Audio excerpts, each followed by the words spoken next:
Hello and welcome to the Authority of Love. I'm Greg Williams and we're back for another wonderful Family Foundation Friday with a lot of great news and encouraging situations we want to share with you. And with the upcoming Kentucky Family Forum, which is just over a week away. David, thank you not only for being with us, but for the Family Forum and all the things that are building toward that. Thank you for joining us. Yeah, Greg, good to be with you, and we're excited for what the Lord has in store coming up week from Saturday. Yeah, and we're going to share a little bit more about with you as we close out today's episode, but we want to touch on the voter guide that many of you hopefully got in the Citizen and the responses to that. Also, we want to talk a little bit about churches and pastors and what they truly can do, legally do. If they're not fearing man, there's things they can do that are legitimate and good, and we'll talk about that a little bit, plus some of the people that are going to be on the church panel at the Family Forum. We've highlighted some people throughout, so we're going to talk about that. And so, David, kick us off with the response to the governor's voter guide that was in the Citizen, just came out a week or two ago. We've had a tremendous response, which is encouraging. Our hope and desire putting together this issue, this nonpartisan, issue-based, church-friendly voter guide. Comparing where Governor Andy Beshear stands on some important issues, where his Republican opponent, current Attorney General Daniel Cameron stands. We included a copy of that in our Kentucky Citizen publication that went out, but we also have it available as a standalone, easy-to-print PDF on our website, and we've got a new election resources page on our website, and if folks go to our website at kentuckyfamily.org/vote, they can get this resource. They can get a link to another online voter guide resource at votekentucky.us that has information on some of the other constitutional officer statewide races that are on the ballot on November 7th, and some other resources.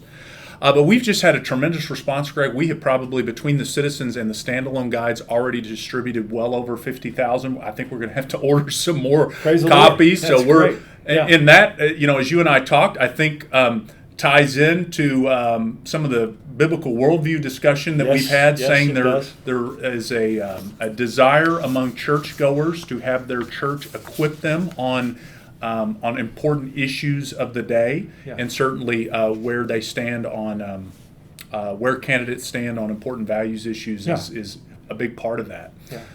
So let me just take a step back. We have an election coming up, Greg. If they didn't know. Tuesday, November 7th. We don't want to, sometimes you and I, we talk about these things so much we assume things. Tuesday, November 7th, here in Kentucky, voters will be voting on all the statewide constitutional officers: governor, attorney general, auditor, agricultural commissioner, secretary of state, education, all those statewide races. And I thought, and Greg, you agreed because it's your program, that it would be helpful to take a step back and remind our churches, our pastors and congregants, the vast freedoms that we have to educate and equip the church to be good stewards with the votes that they have. And so let me remind our listeners, because I've said this for years, David. And I've asked pastors about this and to do this, and I think it's going to tie right in, and then I want you to pick up and go with what they can and can't do. But one of the main things is that pastors and churches can clearly teach biblical principles and directly tie them to issues. Not a candidate per se, but the issues, so that their members and constituents and voters within our state can know the where the Bible stands and how they can best honor and represent the Lord. That's the main thesis of that. So tell them legally how that fits in, what they can do and can't do. So and again, on our election resources website that I just mentioned on our website, we've got links to some additional church resources. So some great guidance from our friends at Alliance Defending Freedom, a Christian legal organization that has a great document on some of this. Also, an even more concise version that is titled Church and Government, Know Your Legal Rights, that our friends at First Liberty Institute have put together. Both of those are downloadable and easy to share on our website. They could take those that you're talking about and these kind of things, download them and print them at their church office and just let people have them. They're Absolutely. nonpartisan. Right. Right? Yeah. They're not opinion. They're on record, those kind of things. Absolutely. So, yes. But just to kind of go through the basics, and as we're thinking about churches and what churches can do, and what they can in terms of the state of law, Greg. First off, most everything that we're going to talk about are things that churches can do. Yes. So churches can register their members to vote. And to remind folks, the voter registration deadline here in Kentucky, I believe, is October 10th. So if you have folks who haven't are not registered or have moved and haven't updated their voter registration, you can help facilitate that and encourage folks to do that. Now, you can't encourage them or force them in any way to vote for a particular or register for a particular party. Right, but you can have the voter registration Absolutely. there, turn it in. Yes. You can pass out nonpartisan voter guides like the one that we produced, and folks can request more copies of that if they'd like to.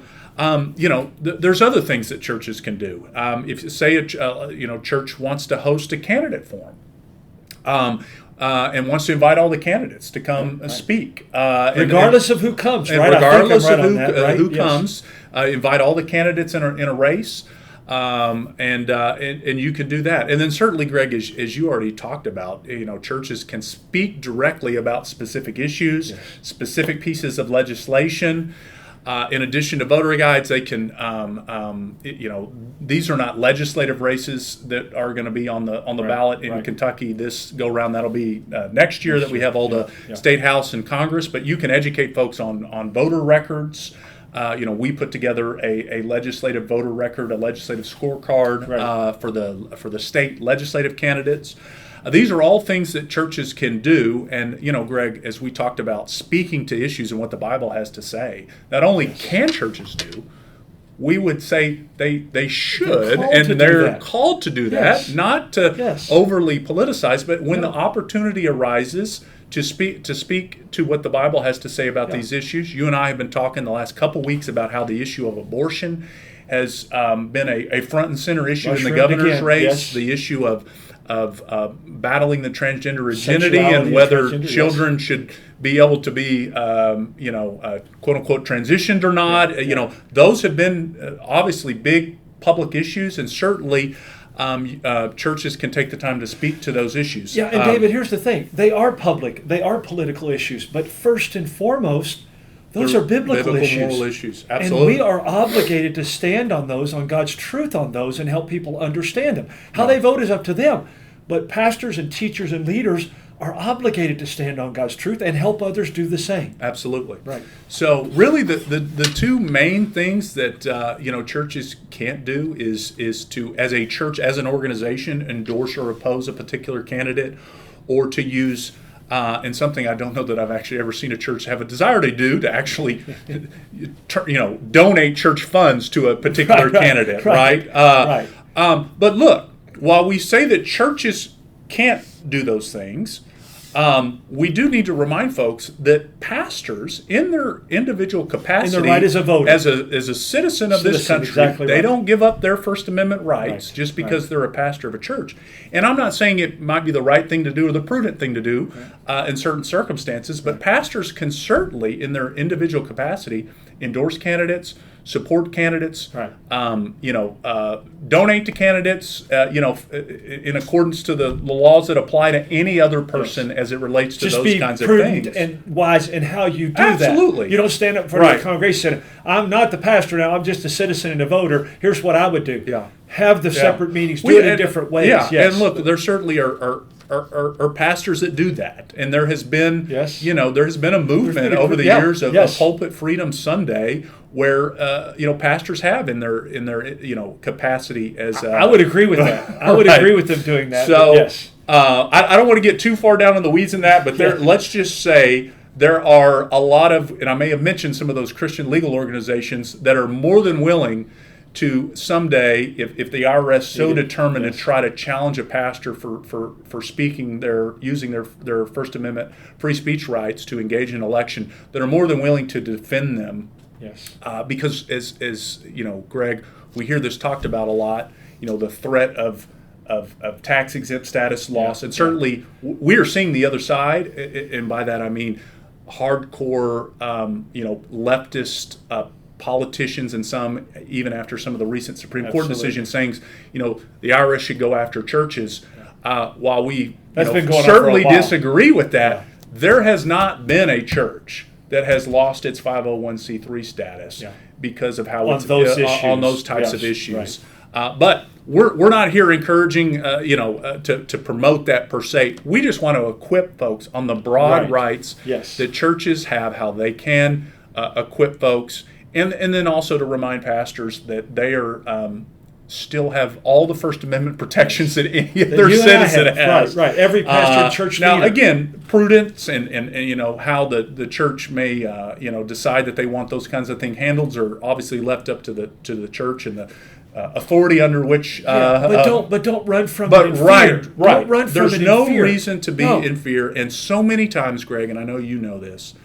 What has happened is it is not because of some law or concern about what the IRS may or may not do that has caused churches to be silent on important issues. It has been just a general fear of the way the culture is going to respond. Right. It has not been a legal issue that has caused this. So we just wanted to take an opportunity with the interest in the election growing and the voter guide to remind churches of what their rights are so that we can be good stewards of the unbelievable rights and freedoms that we have in this country that a lot of places in the world do not have. Right. Well, and David, as we close out today, I know we've talked about it, so let's share a little bit more. We always highlight, we want to talk about the Family Forum coming up a week from tomorrow. Saturday, October the 7th. In line with what we've shared today, I'm going to give you two names. We've already talked about one, Josh Hirschberger and David Clausen. Tell our listeners a little bit more about them. They'll be on the church council. Yeah, we'll have a one of the panels during the event on Saturday, October 7th. Our Family Forum will be a church and pastors, how to be salt and light in the culture panel. David Clausen from the Family Research Council will be talking more about the biblical worldview study. Josh Hirschberger works for our Indiana Family Policy Council ally, and he leads the Church Ambassador Network initiative there in Indiana. We have recently just launched the Church Ambassador Network initiative here in Kentucky, and we're going to be sharing more about that. But to give folks a preview, the heart of that ministry is to connect the shepherds of God's church with the shepherds of his government in relationship. That's great. For to impact the culture. Which I believe is God's design. That is. And we'll be talking about that more and about how folks can engage here in Kentucky in that initiative at the forum. So we're excited about it. Folks can get tickets at KentuckyFamily.org. We have a few individual tickets remaining, and folks can still use the discount code that we mentioned last week, 10 off, 10OFF, to save $10 on the ticket that includes lunch. There's a code that you can put that in when you go to KentuckyFamily.org. The promo code, it's 10OFF, no spacing or anything, and you get $10 off. Just a few seats left, so jump on that. And you're going to be on that panel as well, Greg. Okay, I'll probably be listening a lot. But I do appreciate being a part of that. I'm looking forward to it.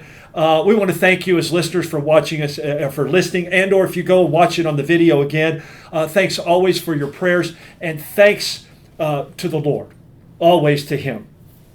Join us again next week, and we appreciate that. And now listen for Bill Reeser and Encounter coming right up, and then at 12:45, my good friend Greg Horn and Hope is here. I'm Greg Williams, and you're listening to The Authority of Love.